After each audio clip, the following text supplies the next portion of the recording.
Why do you think nurses are often left out of these conversations? And how can we position ourselves as expert voices in Yeah. healthcare, whether it's news, whether it's policy discussions? How can we get involved? It's interesting. I'm reading this book called Taking Care by Sarah De Gregorio, and Mm, she is not a nurse, but as an author, she is talking about the story of nursing.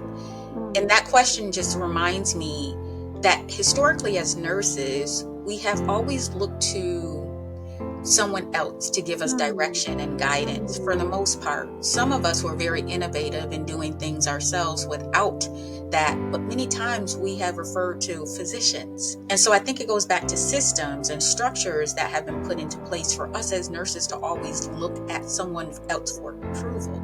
mm. We as a profession are over 4 million strong, close to 5 million strong. And I think it's important that we realize that voice of over close to 5 million is so strong and that we don't need permission.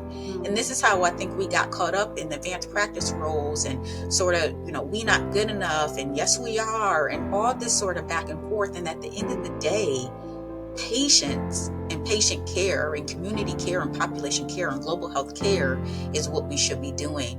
So I think it's about recognizing our power as individual nurses, as you mentioned, and collectively.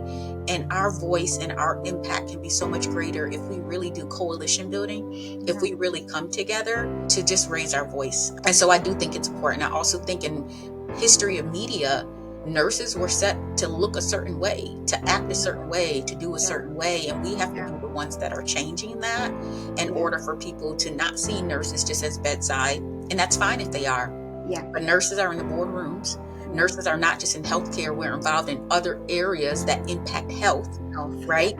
We are involved in so much, and it's about nurses understanding that individually and then collectively, let's come together to really look at the impact that we can have.